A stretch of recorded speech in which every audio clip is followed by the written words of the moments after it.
Hello friends, Lars here, and I'd like to continue my hobby of reading to you some classic literature by the fire. Today I thought I would read some Mark Twain, and I found something I thought might be interesting, an essay he gave as a lecture in Hartford called On the Decay of the Art of Lying. So curl up with a drink, and here we go.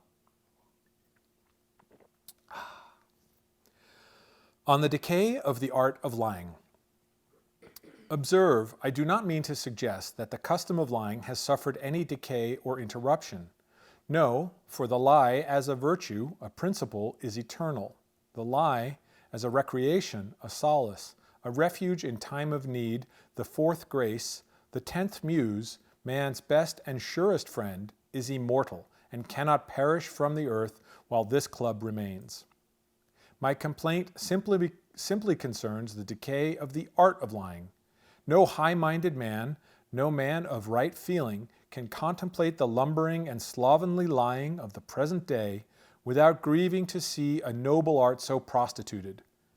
In this veteran presence, I naturally enter upon this scheme with diffidence.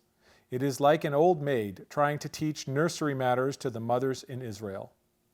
It would not become me to criticize you, gentlemen, who are nearly all my elders and my superiors in this thing, and so, if I should here and there seem to do it, I trust it will in most cases be more in a spirit of admiration than of fault-finding. Indeed, if this finest of the fine arts had everywhere received the attention, encouragement, and conscientious practice and development which this club has devoted to it, I should not need to utter this lament or shed a single tear. I do not say this to flatter.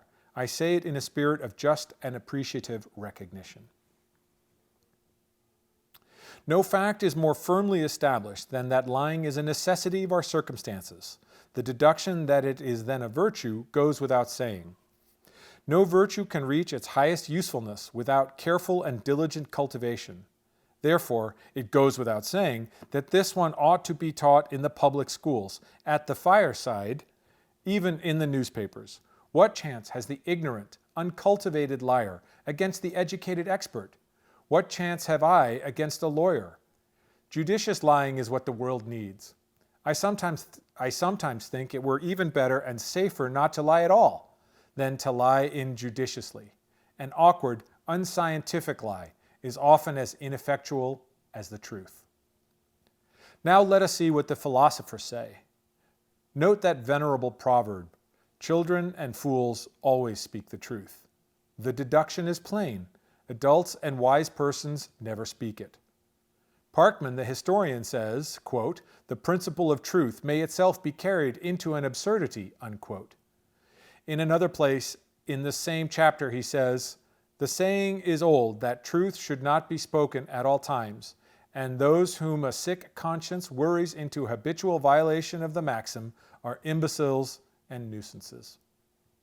It is strong language, but true. None of us could live without an habitual truth-teller. But, thank goodness, none of us has to. A habitual truth-teller is simply an impossible creature. He does not exist. He never has existed. Of course, there are people who think they never lie, but it is not so. And this ignorance is one of the very things that shame our so-called civilization. Everybody lies. Every day, every hour, awake, asleep, in his dreams, in his joy, in his mourning. If he keeps his tongue still, his hands, his feet, his eyes, his attitude will convey deception, and purposely, even in sermons. But that is a platitude. In a far country where I once lived, the ladies used to go around paying calls, under the humane and kindly pretense of wanting to see each other. And when they returned home, they would cry out with a glad voice, saying, "We made 16 calls and found 14 of them out." Not meaning that they had found out anything against the 14, no, that was only a colloquial phrase to signify that they were not at home, and their manner of saying it expressed their lively satisfaction in that fact. Now, their pretense of wanting to see the 14, and the other 2 whom they had been less lucky with, was that commonest and mildest form of lying which is sufficiently described as a deflection from the truth. Is it justifiable? Most certainly.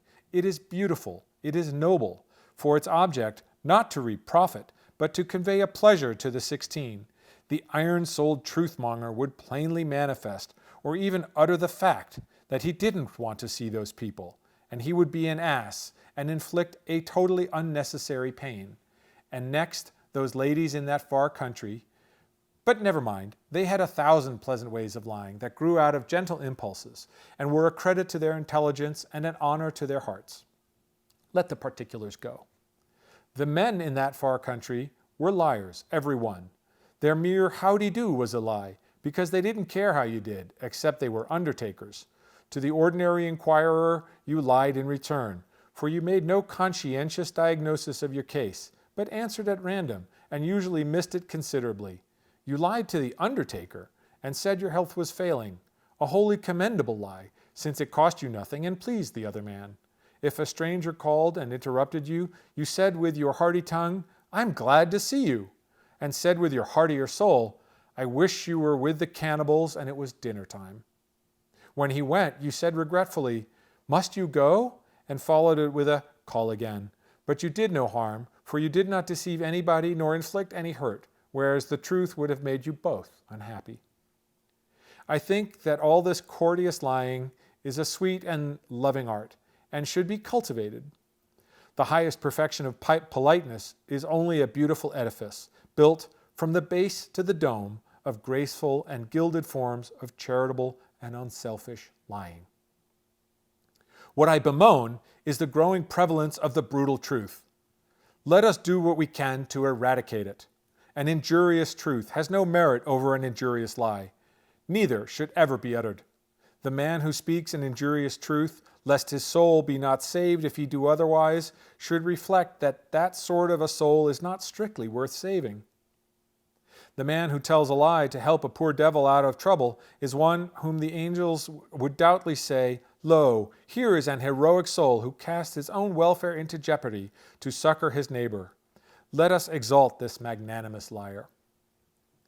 An injurious lie is an uncommendable thing, and so also, in the same degree, is an injurious truth, a fact which is recognized by the law of libel. Among other common lies, we have the silent lie, the deception which one conveys simply by keeping still and concealing the truth. Many obstinate truthmongers indulge in this dissipation, imagining that if they speak no lie, they lie not at all. In that far country where I once lived, there was a lovely spirit, a lady whose impulses were always high and pure, and whose character answered to them.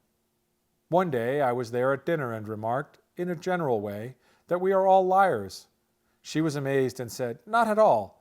It was before Pinafore's time, so I did not make the response which would naturally follow in our day, but frankly said, 'Yes, we are all liars. There are no exceptions.' She looked almost offended and said, 'Why, do you include me?' 'Certainly,' I said. 'I think you even rank as an expert.' She said, 'Shh, shh, the children.' So the subject was changed in deference to the children's presence, and we went on talking about other things. But as soon as the young people were out of the way, the lady came warmly back to the matter and said, 'I have made it the rule of my life never to tell a lie, and I have never departed from it in a single instance.'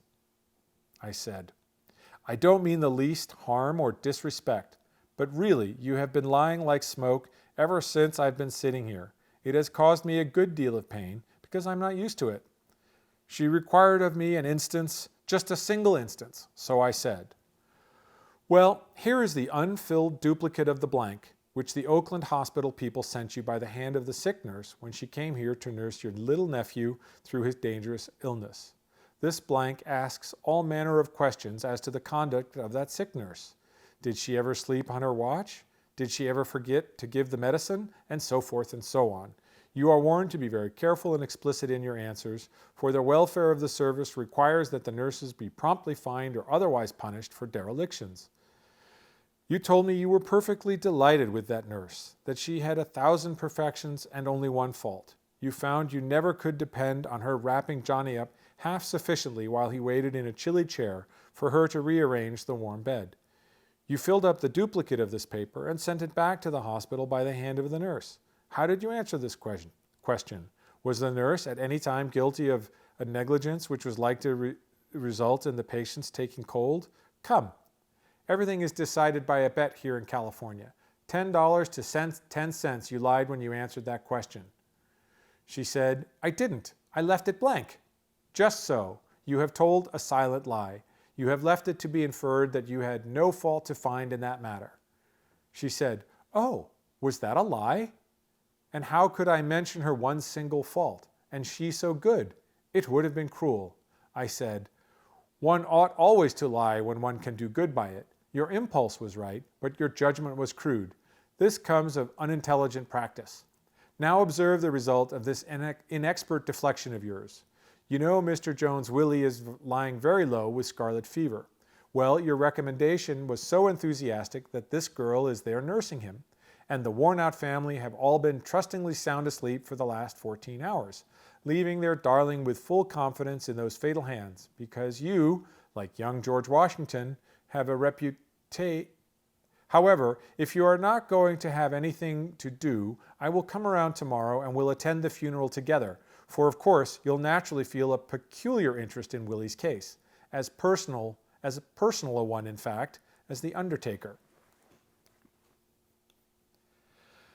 But that was all lost. Before I was halfway through, she was in a carriage making 30 miles an hour towards the Jones mansion to save what was left of Willie and tell all she knew about the deadly nurse, all of which was unnecessary, as Willie wasn't sick. I had been lying myself. But that same day, all the same, she sent a line to the hospital which filled up the neglected blank and stated the facts too, in the squarest possible manner. Now you see, this lady's fault was not in lying, but only in lying injudiciously. She should have told the truth there and made it up to the nurse with a fraudulent compliment further along in the paper. She could have said, in one respect, the sick nurse is perfection. When she is on watch, she never snores. Almost any little pleasant lie would have taken the sting out of that troublesome but necessary expression of the truth. Lying is universal. We all do it. We all must do it.